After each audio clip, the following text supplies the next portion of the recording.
त्याच्या दलदलीत खितपत पडलेल्या समाजाला आपल्या ओंजळीत हळुवारपणे जोपासणारा महामानव, बुद्धाच्या जनक्रांतीला आपल्या द्वारा चिरंतर ठेवणारा क्रांतिकारक, उपेक्षित भुकेल्या कंगालांना मानवतेचे आभाळपण बहाल करणारा युगपुरुष, जगविख्यात ग्रंथाचा ग्रंथकार आणि वेदनेचा हुंकार ठरलेला विश्वभूषण, वाळवाच्या पावसासारखा कोसळून 33 कोटी देवांना जमीनदोस्त करून मानवतेची शिकवण देणारा आणि बुद्धाच्या तत्वाचा महाउपासक, माणसाच्या मुकीपणाला शब्दार्थ देणारा आणि बुद्धाच्या सम्यक मार्गाचे दरवाजे सताड उघडे करणारा नायकांचा महानायक, तुमच्या माझ्याच नव्हे तर समस्त मानव जातीच्या हृदयातील चिरंतर दिवा म्हणजे डॉक्टर बाबासाहेब आंबेडकर। पुढे याच बाबासाहेबांना भिवाचा भीमराव आणि भीमरावाचा डॉक्टर, बॅरिस्टर, महामानव अशा अनेक पदव्या देऊन बाबासाहेब घडवणारी शक्ती म्हणजे माता रमाई, तुफान वादळ वारा आपल्या फाटक्या पदरात झेलणारी ताकद म्हणजे माता रमाई, 9 कोटी लेकरांना आपल्या पदराच्या पंखाखाली आसरा देऊन मायेची पाखरण घालणारी महाशक्ती म्हणजे माता रमाई, बाबासाहेबांची प्रेरणा शक्ती म्हणजे माता रमाई, शांत आणि संयमी तरी अशी तेजस्वी बोधिसत्वाची सुरम्य पहाड म्हणजे माता रमाई, बाबासाहेबांच्या हृदयातील मानवतेचे स्फुल्लिंग पेटवणारी वात म्हणजे माता रमाई, बाबासाहेबांच्या धीर गंभीर शब्दांची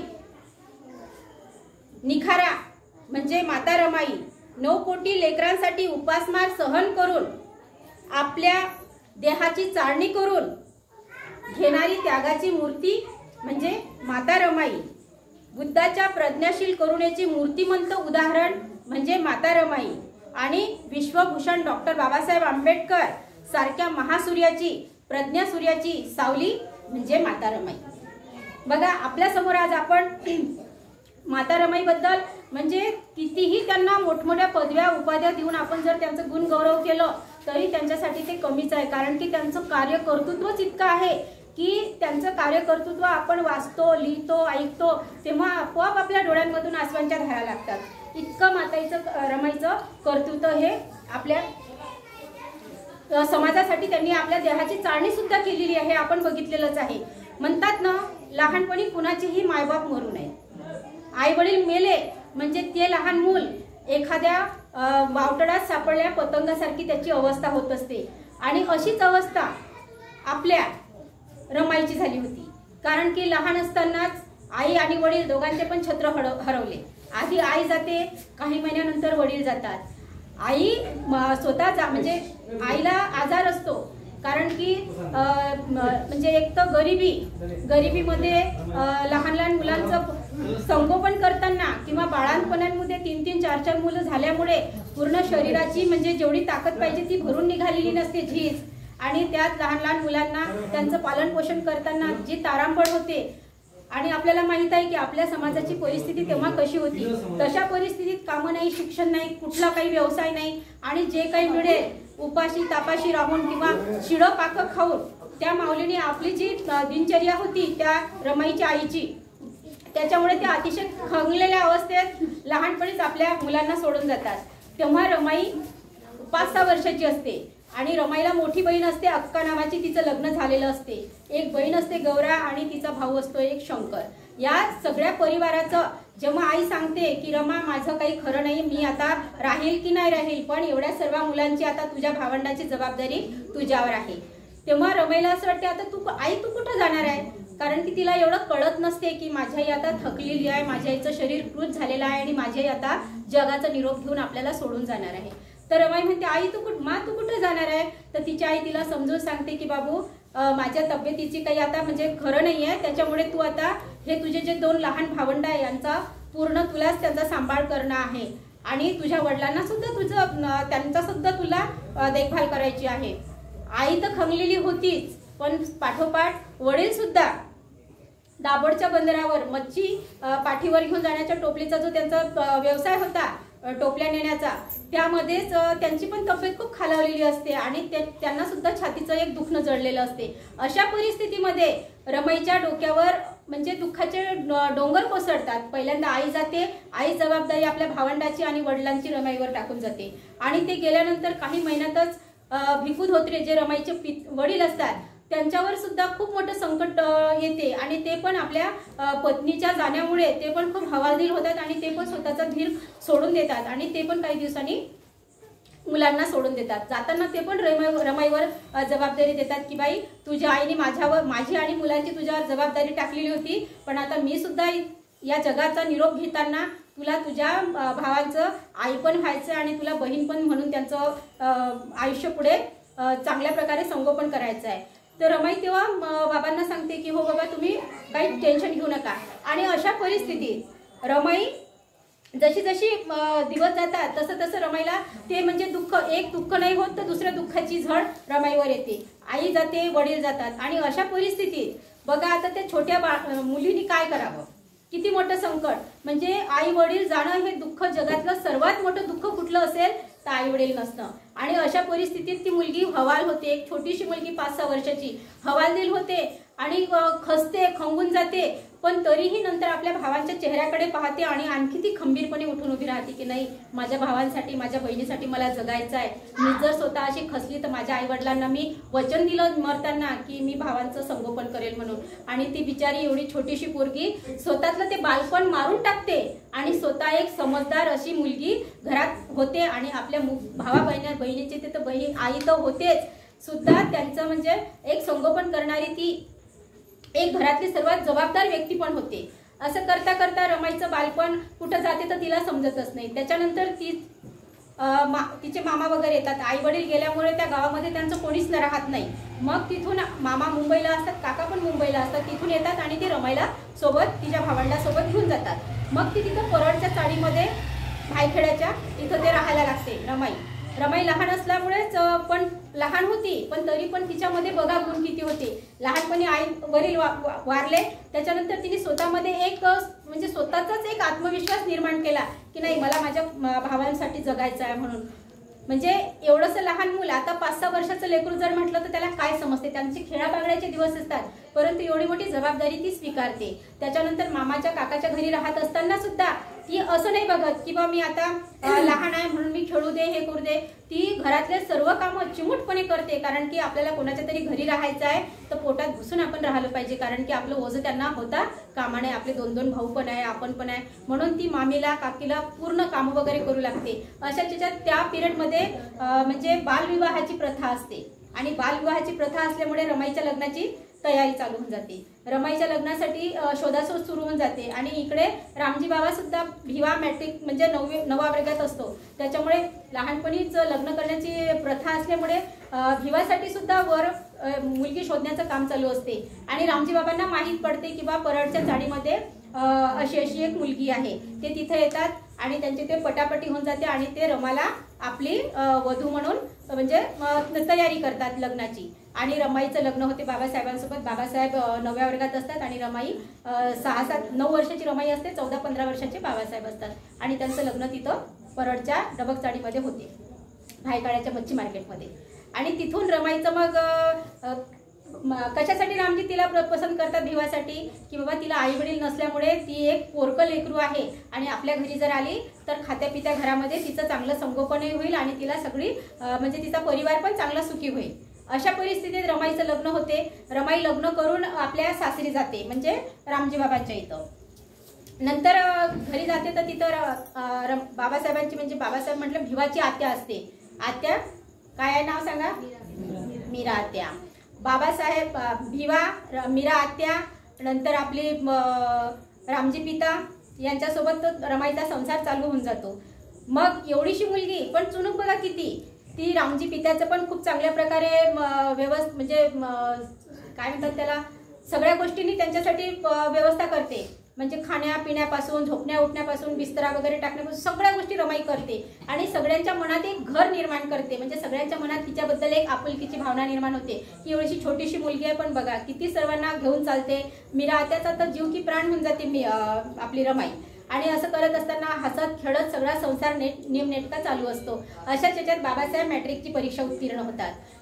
भीमराव मॅट्रिकची परीक्षा उत्तीर्ण होतात आणि परीक्षा उत्तीर्ण झाल्यानंतर त्यांचा सत्कार होतो. सत्कार समारंभाच्या वेळेस केळुस्कर गुरुजी बाबासाहेब भीमरावांना एक बुद्धचरित्र नावाचं पुस्तक देतात आणि पुस्तक दिल्यानंतर भीमरावचा चांगला सत्कार होतो. रमाई त्या उघड्या डोळ्यांनी पाहते आणि तिला एवढं कौतुक होते की बाबा एवढ्या मोठ्या हुशार माणसाची मी पत्नी झाली आहे. तिला खूप म्हणजे आनंद होतो आणि एकदम म्हणजे खूप सुखी संसारामध्ये तिला असल्याचा आनंद होतो की आपल्याला आई वडील नसताना आपल्याला एवढं सुंदर घर मिळालं, पित्या समान आपल्याला सासरे मिळाले, मीरा आत्या आपल्या आईसारखी आहे. अशा परिस्थितीत हसत खेळत संसार तिचा सुरळीत चालू असतो.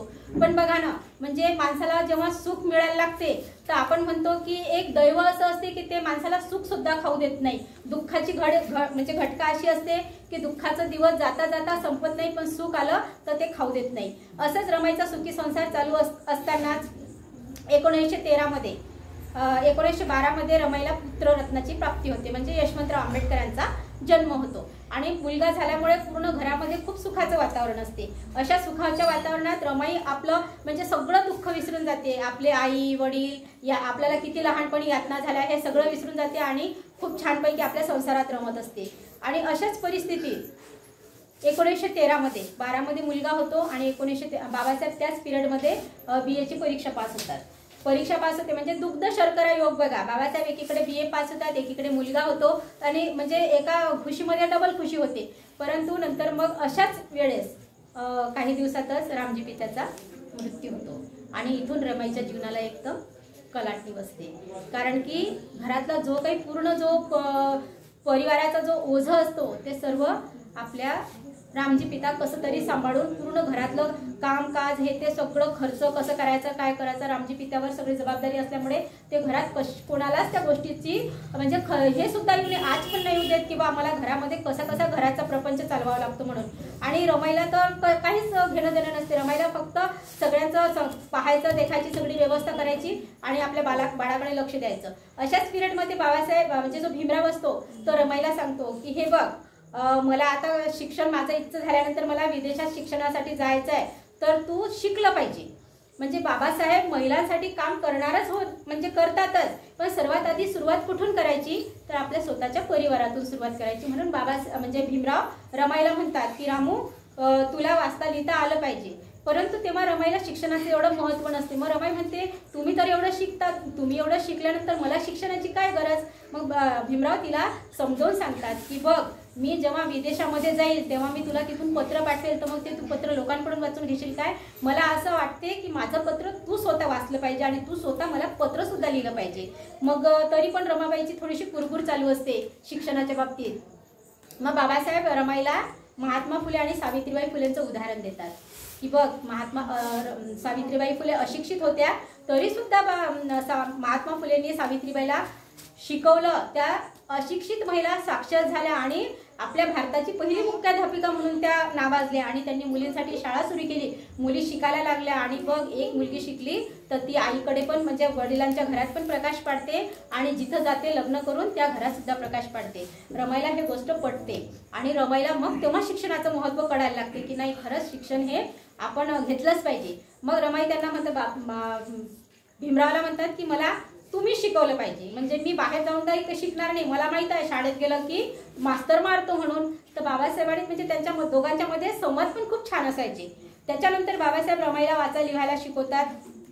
त्याच जेव्हा रामजी पिता जिवंत असतात तेव्हा ते रमाईला मुद्दाम पुस्तकं वाचायला सांगतात आणि केळुस्कर गुरुजींनी जो ग्रंथ दिलेला असतो ते सुद्धा ते वाचायला लावतात. आणि त्यातला मधातला जो भाग असतो आपल्या सिद्धार्थाचा गृहत्याग हे प्रकरण मुद्दाम ते वाचायला लावतात. म्हणजे त्यांना सांगायचं तात्पर्य असं की रमाईला जेव्हा वाचायला लिहायला येते तेव्हा रामजी पिता रमाईला कोणतं प्रकरण सहसा वाचायला लावतात सिद्धार्थाचा गृहत्याग. म्हणजे त्याच्यात आपली यशोधरा जी माता आहे तिचं पण किती मोठा त्याग आहे हे आपल्याला त्या प्रकरणामध्ये वाचायला मिळतो. आणि रामजी पिताला हे करायचं असते की हा भीमराव सर्वसामान्य मुलांसारखा नाही आहे, त्याच्यामध्ये जग बदलवण्याची शक्ती आहे आणि ते बदलवण्यासाठी तुला त्याच्या शिक्षणाच्या मधात कुठलीही अडचण येणार नाही हे तुला करायचं आहे. आणि ते लहान असतानाच रमाई लग्न करून आणतात तेव्हा सांगतात की बेटा माझ्या भीमरावाच्या शिक्षणाच्या मधात कुठलीही अडचण निर्माण होणार नाही असं तुला वागावं लागेल. आणि ती असं छोटीशी मुलगी त्या रामजी पित्याला तेव्हा वचन देते. आणि तिथून रामजी पित्याचा मृत्यू झाल्यानंतर रमाईच्या खडतर संघर्षाला संसाराच्या सुरुवात होते. कारण की शिक्षणाचं क्षेत्र हे तर बाबासाहेबांचं म्हणजे भीमरावांचं असते आणि आपलं हे जे संसाराचा जो काळा आहे आता त्याचं सगळं ओझं रमाईवर येऊन पडते.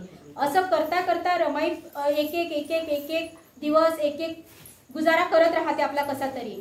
परंतु जेव्हा बाबासाहेबांना विदेशात जाण्याची संधी मिळते तेव्हा मात्र घरची पूर्ण जबाबदारी रमाईवर.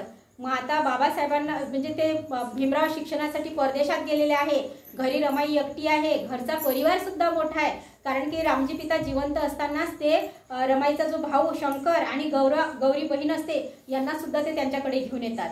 आणि त्यांची स्वतःची जाऊबाई असते लक्ष्मी नावाची, ती सुद्धा असते, मीरा आत्या सुद्धा असते. आणि एवढा मोठा परिवार, आता यांचं संगोपन कसं करायचं हा मोठा प्रश्न रमाईवर असतो. मग रमाई काय करते, सगळ्यांनाच माहित आहे की रमाईनंतर सकाळीच उठून 10 किलोमीटर पायी प्रवास करून त्या शेणगोळा करायच्या आणि त्याच्या गौऱ्या थापून त्या बाजारात नेऊन विकायच्या. तिकडून सरपण वगैरे घेऊन त्या घरी यायच्या. बॅरिस्टराची पत्नी असल्यामुळे आपल्या नवऱ्याला कोणी म्हणजे आपल्याला कोणी नाव ठेवू नये यासाठी रमाई काय करायच्या, एकदम सकाळी पहाटेच्याच याच्यात प्रवासाला निघून जायच्या आणि एकदम अंधार पडायचा तेव्हा त्या घरी यायच्या. आणि अशा परिस्थितीमध्ये बाबासाहेबांना कुठल्याच प्रकारचं दुःख झालं नाही पाहिजे, त्यांना कुठल्याच प्रकारचं म्हणजे घरातले जे संघर्ष चालू आहे हा माहीत नाही पडला पाहिजे. एवढी रमाई एक स्वतःमध्ये ते एक सहनशीलता म्हणून ठेवतात की माझ्यामुळे घरातल्या ज्या आपला हा जो प्रपंच आपण ओढत आहे हा प्रपंच बाबासाहेबांना जर माहीत पडला तर त्यांच्या शिक्षणामध्ये व्यत्यय येईल. म्हणून रमाई सगळ्या गोष्टी सहन करत करत जेव्हा बाबासाहेब विदेशात असतात म्हणजे जातात तेव्हा रमाईला दुसऱ्यांदा रमाई गरोदर असते आणि बाबासाहेब विदेशात जातात. तिथं गेल्यानंतर रमाईला रमेश नावाचा मुलगा होतो आणि असंच खाणं नाही पिणं नाही व्यवस्थित, स्वतः बाईचीच प्रकृती ठीक नसल्यामुळे लेकरांवर त्याचे काय परिणाम होणार अशा याच्यातच रमेश निघून जातो. बाबासाहेब तिकडे विदेशामध्ये शिक्षण घेत आहेत, इकडे रमाईचा रमेश गेलेला आहे. आणि रमाईने रामजी पित्याला एक वचन दिलेलं असते की मी तुमच्या शिक्षणाच्या मधात भीमरावच्या मधात व्यत्यय येऊ देणार नाही. रमाईला असं वाटते आपला मुलगा तर हा गेला, याचं दुःख बाबासाहेबांना जर आपण सगळे आपल्या परिवारामध्ये आहे, बाबासाहेब एकटे तिकडे विदेशामध्ये शिक्षण घेत आहे, त्यांची परिस्थिती काय आहे, तिथं आपलेपणाचा कुठलाही सुगाव नाही. आणि अशा परिस्थितीत जर बाबासाहेबांना जर आपण कळवलं की आपला रमेश गेलेला आहे तर बाबासाहेबांवर किती मोठं संकट कोसळेल. म्हणजे बघा, एक आई आपलं जेव्हा पोटचं मूल 9 महिने 9 दिवस आपल्या पोटात त्याला सांभाळते आणि बाहेर आल्यानंतर ते काही दिवसातच आपल्या आईच्या हातावर प्राण सोडतो, त्या आईच्या मनाच्या वेदना प्रत्येक महिलेला आपल्याला मूल आहे, आपल्या मुलाला जर साधी ठोकर जरी लागली किंवा साधी शिंक जरी आली तरी आपला जीव कासावीस होतो. त्या माऊलीने काय हाल अपेष्टा सहन केल्या असतील. आपला स्वतःचा मुलगा त्या आपल्या म्हणजे हातामध्ये तो रमेश जीव सोडतो आणि तो जेव्हा जीव सोडतो तर रमाई आपल्या माणसाला सुद्धा सांगू शकत नाही कशासाठी. तर एवढा माझ्या समाजाचं माझ्या बाबासाहेबांवर खूप मोठं म्हणजे काम आहे, खूप मोठं ओझं आहे समाजाचं. हे समाजाचं ओझं पेलवण्यासाठी जर आज मी बाबासाहेबांना सांगितलं की तुमचा रमेश गेलेला आहे तर बाबासाहेबांचं अभ्यासातून लक्ष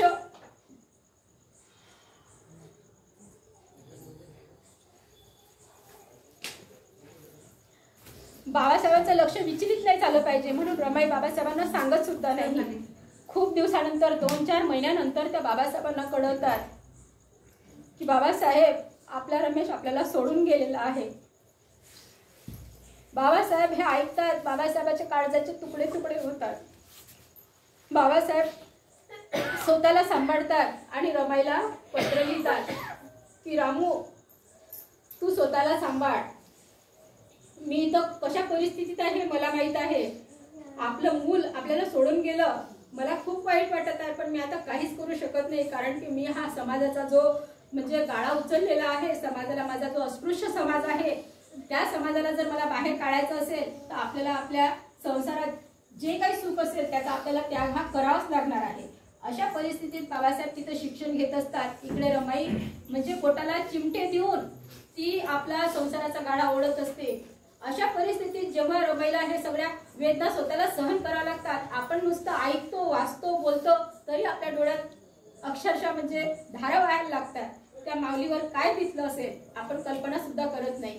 आणि त्या महामानवासाठी ती खपली झिजली म्हणून आज आपण इथं एवढ्या चांगल्या प्रकारे सोन्याचे दागिने काय, साड्या काय, चांगले चांगले पक्वाने काय, आपल्या मुलांचं शिक्षण काय, हे आपण सगळं आज सुखाचे जे दिवस बघतो आहे ते फक्त त्या महामातेच्या मुळे। कारण की तिने जर बाबासाहेबांच्या आयुष्यात जर अडचणी निर्माण केल्या असत्या तर सांगा तुमची माझी अवस्था काय असती। विचार करा, आपण साधा आपल्या म्हणजे घराच्या आजूबाजूच्या एरियामध्ये जर आपल्या चळवळीचं काही जर काम चालू असलं तर आपण तिथं सुद्धा यायला मागे पुढे पाहतो। आणि बाबासाहेब आपल्या देशात तर शिक्षण घेतलं, पण विदेशात जाऊन तिथं त्यांनी पोटाला चिमटे मारून, बाबासाहेब पण विदेशात होते पण काही कुठं सुखापोटी नव्हते, त्यांना पण उपाशी राहून तिथं एक दिवस काढावा लागत होता। कशासाठी? तर मी जितकं उच्च शिक्षण घेईल तितकं मी माझ्या समाजाला त्याचा म्हणजे त्याची मला काही जर वर काढायचं असेल तर मला खूप शिकावं लागेल आणि त्याचा फायदा माझ्या समाजासाठी करावा लागेल। आणि रमाई अशिक्षित होत्या, सगळे म्हणतात की रमाई साधी भोळी होती, रमाई निरक्षर होती, रमाई अशिक्षित होती, पण रमाई आपल्याला जर रमाईचा फक्त आपण साधे भोळ्यापणाचा आणि अशिक्षितपणाचाच विचार करून चालणार नाही। रमाई ही त्या महासूर्याची सावली आपोआप नाही बनली, कारण की तिने पण छोट्या छोट्या छोट्या उदाहरणांमधून स्वतः आपली एक अशी उंची तयार केली की हिमालयाला सुद्धा लाजवेल अशी त्या महामातेची उंची झालेली आहे। म्हणून आज आपण त्या महामातेचे जे आपल्यावर आज उपकार आहेत ते आपण म्हणजे प्रत्येक भारतीय स्त्रीवर बाबासाहेबांचे उपकार आहेतच, पण बाबासाहेबांना घडवणाऱ्या त्या महामातेचे सुद्धा आपल्यावर उपकार आहे। म्हणून आपल्याला त्याची उत्तराई व्हायचं आहे। आपण फुल ना फुलाची पाकळी म्हणून आपण काय केलं पाहिजे, त्यांच्यासाठी काय योगदान दिलं पाहिजे, तर आपण माहित आहे आपल्याला रमाईसारखं म्हणजे कष्टाचं जीवन कुणाच्याच वाट्याला येऊ नये अशी माझी स्वतःची एक हार्दिक इच्छा आहे की रमाईने खूप कष्ट सहन केले, पण आपल्या कुणाच्याच वाट्याला तेवढे दुःख, तेवढ्या यातना, तेवढं संघर्ष नको यायला। पण तिने त्या मातेमध्ये जे काही गुण होते ते गुण नक्कीच आपण आपल्या अंगीकृत करू शकतो, आपण आत्मसात करू शकतो। रमाईच्या छोट्या छोट्या उदाहरणातून एवढे मोठे मोठे म्हणजे त्याचे आपण जर त्याचा पूर्ण त्याचं विवेचन जर केलं तर त्याच्यामधून किती मोठा तरी सार आहे त्याच्यातून घेण्यासारखा, बोध घेण्यासारखा। रमाई फक्त बाबासाहेबांची पत्नीच नव्हती, तर रमाई ही 9 कोटीची माता का बरं ठरलेली आहे? तिच्या सद्गुणांमुळे। रमाई ही एक सद्गुणांची खान होती। नुसतं रमाईने म्हणजे रडत कसं जीवन नाही हे केलं, की बाबासाहेबांच्या पाठीशी एक पोलादी पंख बनून उभी राहिलेली महान स्त्री होती। रमाईचे म्हणजे गुणाचं कौतुक हे आपल्याला शब्दात तर मांडता येणारच नाही, फक्त आपण म्हणजे कल्पना करू शकतो की खरंच त्या काळामध्ये रमाईने काय काय सहन केलं असेल। म्हणून जेव्हा बाबासाहेब विदेशात होते आणि रमाई इकडे काटकसर तर चालूच होती, पण स्वतःची कधी तिने पर्वा केली नाही त्या मातेने। तिने प्रत्येक वेळेस दुसऱ्यांचाच फायदा पाहिला। बाबासाहेब जेव्हा विलायतीवरून येतात, सगळीकडे माहिती होते की बाबासाहेब विदेशातून येत आहेत, तेव्हा सगळ्यांचा जल्लोष चालू होतो, बाबासाहेबांच्या स्वागत समारंभाची तयारी चालू होते। रमाईला सुद्धा वाटते की मी पण बाबासाहेबांच्या सत्कारासाठी गेलं पाहिजे, परंतु रमाई विचार करते बाबासाहेबांच्या सत्काराला तर मला जायचं आहे,